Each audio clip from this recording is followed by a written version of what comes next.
Hai, nama saya Syed Kristina. Cita-cita saya nak menjadi seorang engineer. Sementara nak capai cita-cita, saya buat kerja lain dulu. Jadi model ni mencabar sebab saya suka makan. Ya, saya memang suka makan. Saya percaya makan selain untuk hidup menjadi terapi yang cukup membahagiakan. Lebih-lebih lagi kalau makanan tu sedap. Tapi kalau saya rasa saya terlebih makan,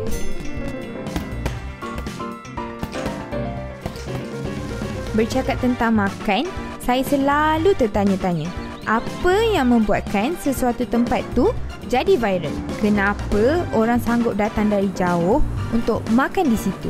Dan kenapa ada influencer yang sanggup buat review makanan di situ? Adakah sebab pemasarannya hebat atau makanannya memang betul-betul terbaik? Atau ada kisah lain di sebaliknya? Mari ikut saya menerokai dunia gastronomi dalam Makan Viral. Sejak saya sekolah, kafe hipster ni macam cendawan tumbuh selepas hujan. Kalau kita tengok dekat social media, banyak kedai-kedai makan yang bukan sahaja hidang makanan yang mewah macam dekat hotel, tapi juga hiasan dalaman dia sangat instagramable dan buat kita rasa macam, oh, kena pergi ni. Tapi apa sebenarnya maksud hipster dan kenapa kafe tu dilabel sebagai hipster? Jom ikut Syed, kita cari apa maksud hipster tu sambil kita kafe hunting. Jom. Ingat tak meme ni?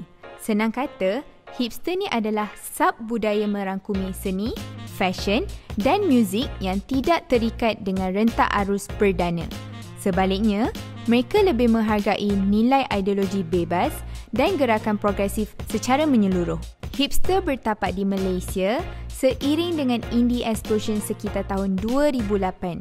Muzik independen ketika itu menyulami pemikiran anak muda dan seterusnya membentuk gerakan Lokalah. Lokalah, sebuah kempen mempromosikan produk fashion tempatan yang menerapkan elemen hipster dalam koleksi mereka. Tapi kan, bila sub-budaya hipster itu sendiri jadi trend, jadi mainstream, kira salah ke macam mana? Okey. Sebelum Syed kelirukan semua, baik Syed tanya pakar.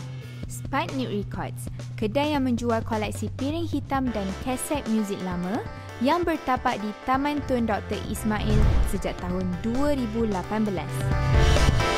Sekarang ni saya bersama dengan Khairul, pengurus Sputnik Records. Apa khabar Khairul? Hai, baik. Alhamdulillah. Okey, Khairul, kalau sebagai seorang yang ada background muzik, apa maksud hipster dalam konteks muzik pada pendapat Khairul? Konteks hipster ni sebenarnya kalau kita tengok dari 1940s kan, term hipster tu untuk orang yang minat kepada muzik jazz dan yang dia punya lifestyle pun ikut untuk zaman tu jazz was very hip, very trend masa tu, trendy.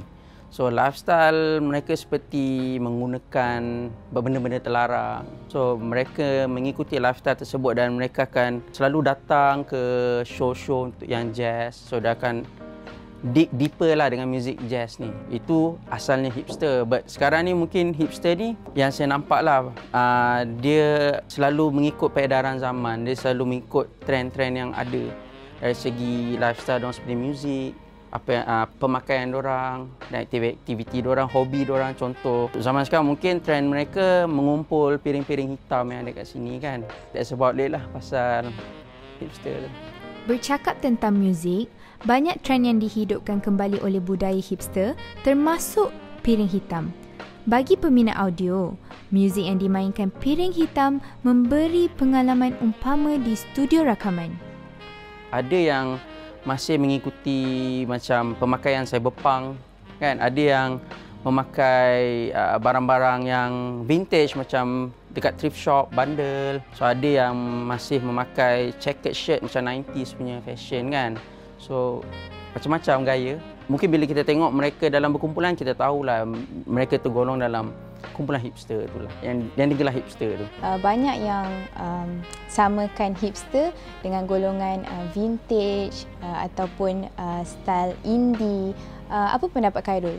Ada keterkaitan kat situ sebab dari segi vintage pun pemakaian mereka macam saya cakap tadi, kebanyakan mereka suka menyelam dekat kedai-kedai bandel untuk baju-baju mereka kan. And yelah, daripada konsep cyberpunk mereka dengan misai macam tu pun vintage juga kan. Then music indie pun mereka suka pada muzik-muzik indie macam Neutral Milk Honey, Grizzly Bear, Modest Mouse semua tu lah.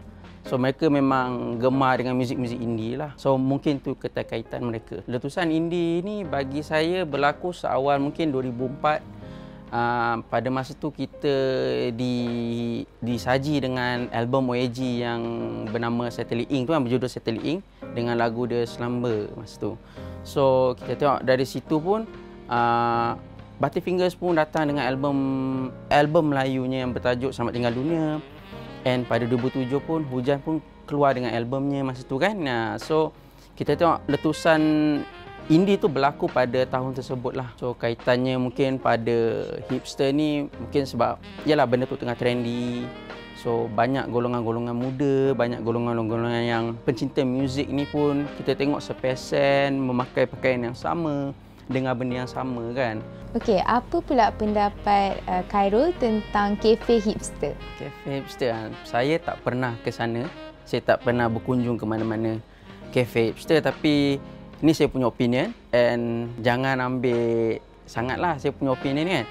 Bagi saya kafe hipster ni macam bunch of yippie, bunch of hipsters yang datang duduk dengan nak minum kopi yang orang kata kopi mahal kan, overpriced punya kopi. Mungkin di press dengan cara yang lebih organik ke, I don't know, dengan diorang punya MacBook something, and Instagram diorang post check in macam aku dekat cafe hipster. So itu kot, saya tak pernah ke sana. So itu opinion saya lah.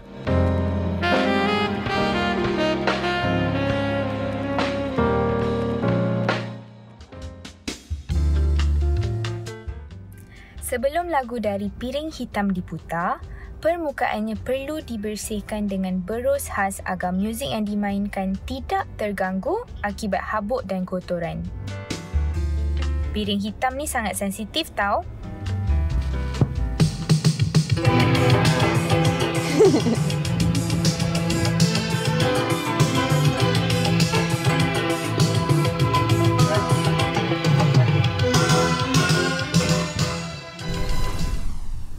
Mungkin ada benar apa yang Khairul cakap, tapi bagi Syed, kafe hipster dah mula diterima ramai.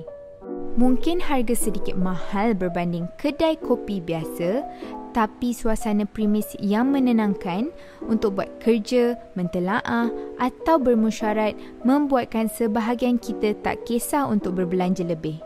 Menjengah ke tahun 2013 ke 2015, budaya hipster dalam fashion dan seni mulai pudar seiring pengaruh muzik indie dalam kalangan anak-anak muda.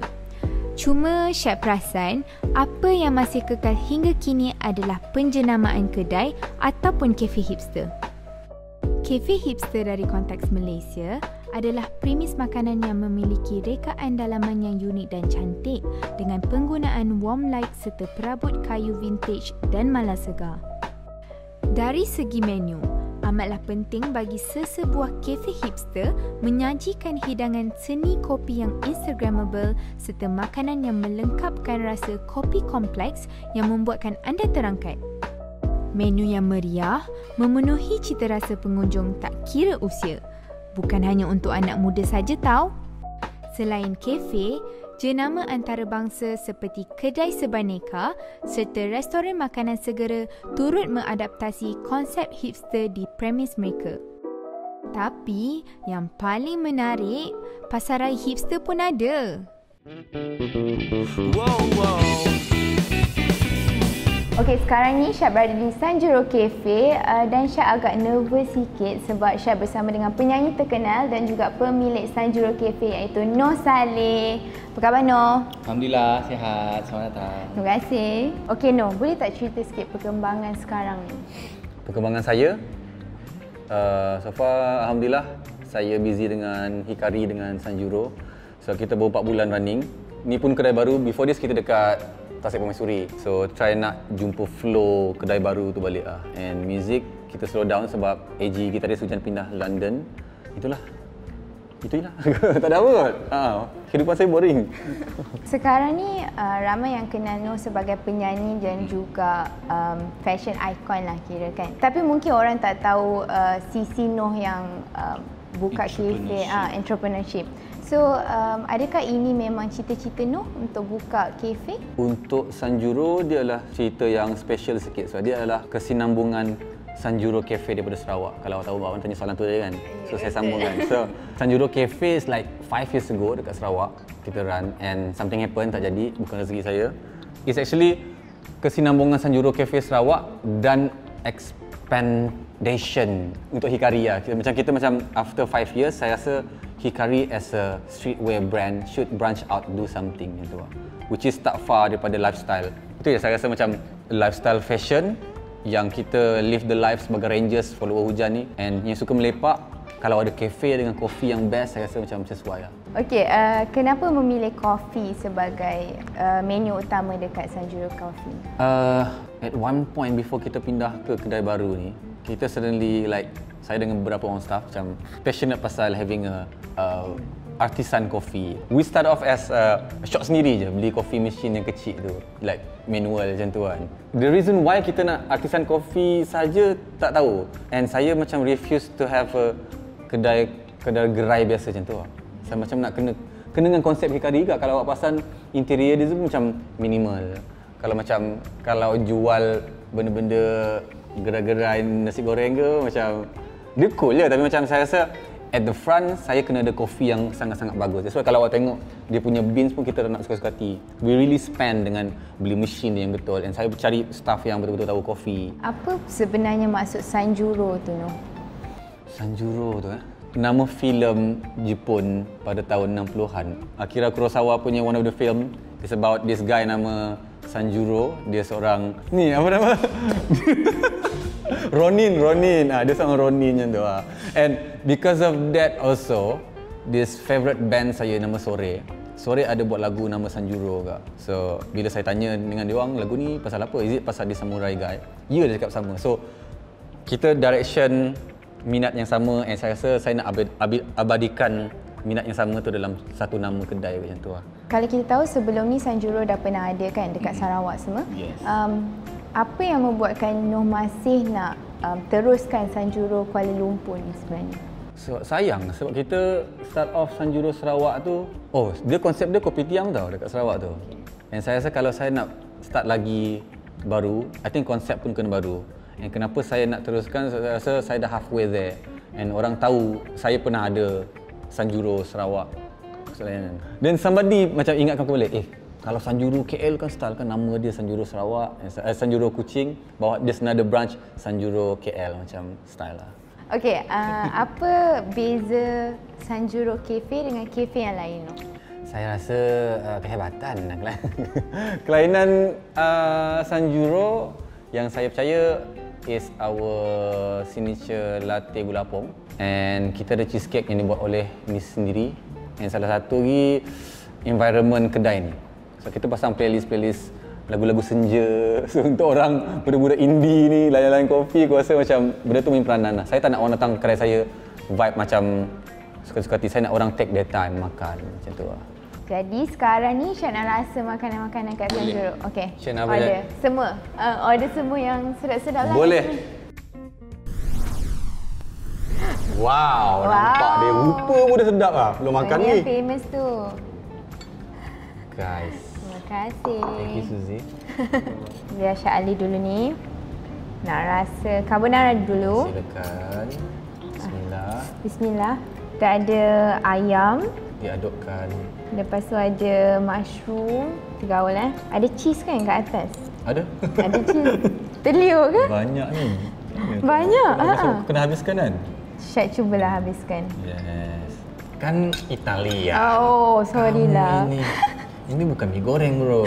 Dia kena roll makan sekali. Okey. Adab dia.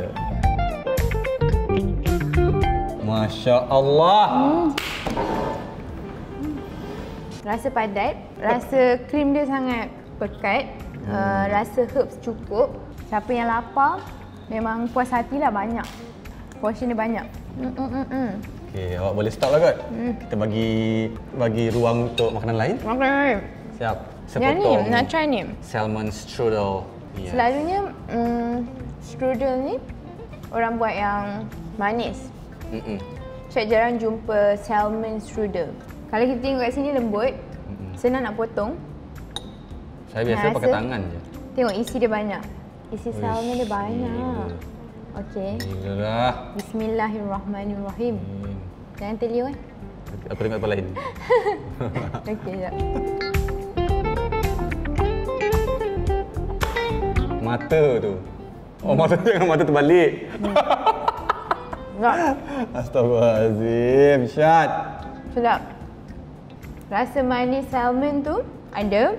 Dia punya luar tu rangup tapi dalam dia sangat lembut. Ya ke? Macam menipu je ni. Betul. Cuba potong. Masa aku try. Senang nak potong. Bukan Noh suka ke ni? Ni favourite saya. Ni favourite Noh kan? Sebenarnya lah. Compare dengan kan awak mention strudel yang manis kan. Saya tak boleh yang tu. Saya lagi Fish prefer yang strudel. ni. Ya. Betul. Rasa manis salmon tu tau. Betul tak? Memang aku punya. Ini adalah latte, ais latte gula pong. Kenapa kita letak dalam bekas ni? So, untuk maintainkan kesinambungan kedinginan. Kedinginan. Okey.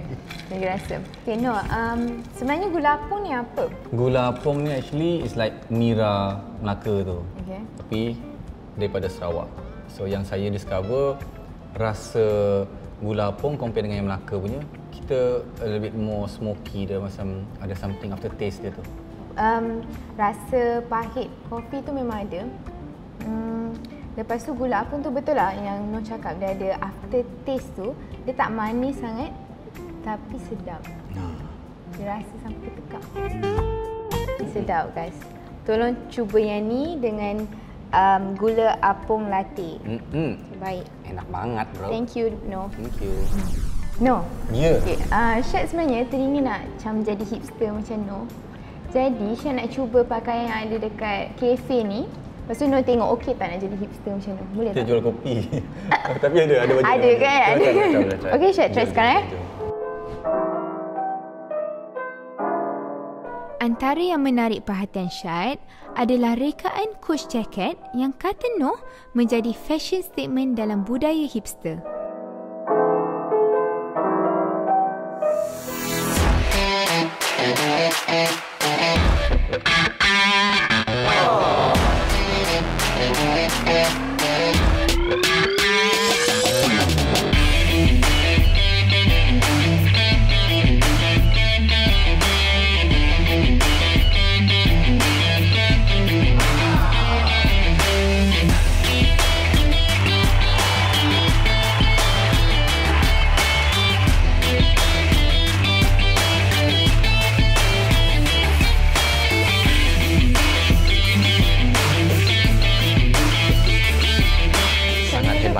Terima kasih atas tunjuk ajar ni.